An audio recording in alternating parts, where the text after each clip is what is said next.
कि नेहा मैं बहुत परेशान हूँ, मुझे बहुत बुखार है। कोई वजह नहीं थी गोली मारने की, क्यों मारेगा गोली? न्याय नहीं मिलेगा तो ये गाड़ी मेरी डेड बॉडी से।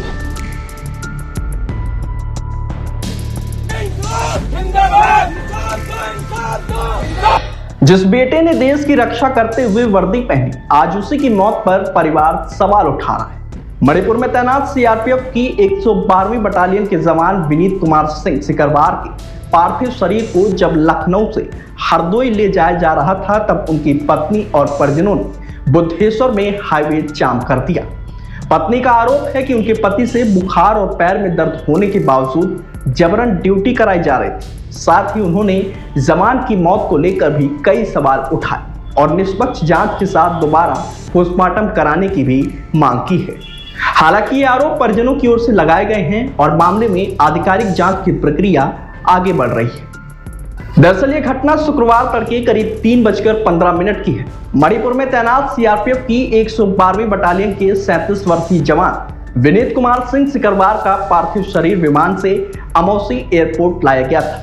वहां से शव को उनके पैतृक गांव हरदोई जिले के कौथावान क्षेत्र स्थित ग्राम पंचायत पूर्वा बाजीराव ले जाया जा रहा था। इसी दौरान लखनऊ के बुद्धेश्वर चौराहे पर उनकी पत्नी नेहा से अन्य महिलाओं और परिजनों के साथ सड़क पर बैठ गए और हरदोई हाईवे को जाम कर दिया।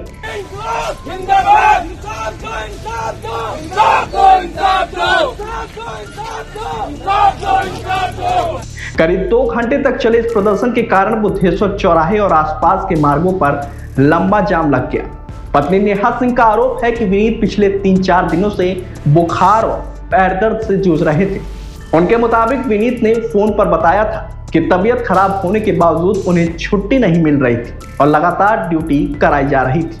4 दिन से फोन कर रहे थे कि बहुत परेशान हूँ, बहुत परेशान हूँ। परसों 3 को मार दिया था, 3 को मार दिया था, 2 के पैर बेकार कर दिए थे जी। परसों रात में फोन कर रहे थे 12 बजे कि नेहा मैं बहुत परेशान हूँ, मुझे बहुत बुखार है, फिर भी मुझसे ड्यूटी करवा रहे हैं ये लोग, मुझे मार देंगे। ड्यूटी कहाँ पे करवा रहे थे? मणिपुर में। नेहा ने दावा किया कि ड्यूटी के दौरान उनके पति के सीने में गोली लगी। उन्होंने कहा कि उन्हें बताया जा रहा है कि विनीत ने खुद को गोली मार ली, लेकिन उनका आरोप है कि उनके साथ मौजूद किसी व्यक्ति ने उन्हें गोली मारी है। नेहा सिंह ने कहा कि उनके पति के शरीर में 3 गोलियां लगी थी और सवाल उठाया कि कोई व्यक्ति खुद को अपने ही सीने में 3 गोलियां कैसे मार सकता है। इसी आधार पर उन्होंने दोबारा पोस्टमार्टम और निष्पक्ष जांच की मांग की है। मुझे बताया कि सुबह योगा किया, पीटी की, नाश्ता किया, उसके बाद ड्यूटी पे आया और आके अपनी इंडिविजुअल राइफल से अपने गोली मार ली। अच्छा। कोई वजह नहीं थी गोली मारने की, क्यों मारेगा गोली? गोली मारी है उन लोगों ने, खुद उनको मारा है। उन्होंने कहा कि जब तक मौत के वास्तविक कारणों का पता नहीं चलता, तब तक परिवार न्याय की लड़ाई लड़ता रहेगा।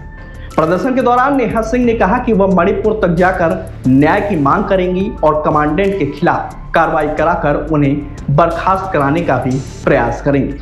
उन्होंने बताया कि घटना से ठीक पहले रात में उनकी विनीत से बात हुई थी। विनीत ने कहा था कि अब उनकी तबीयत ठीक है और वह ड्यूटी पर जा रहे हैं।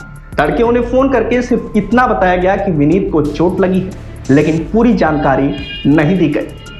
बोले कि मैं ठीक हूँ, ड्यूटी जा रहा हूँ, मैं कमांडेंट से बात करूंगा तो मैं छुट्टी लेके आ जाऊंगा, मेरा मन बहुत घबरा रहा है, मैं इनके तलवे नहीं चाट पाऊंगा, इनके तलवे में नहीं चाट पाऊंगा।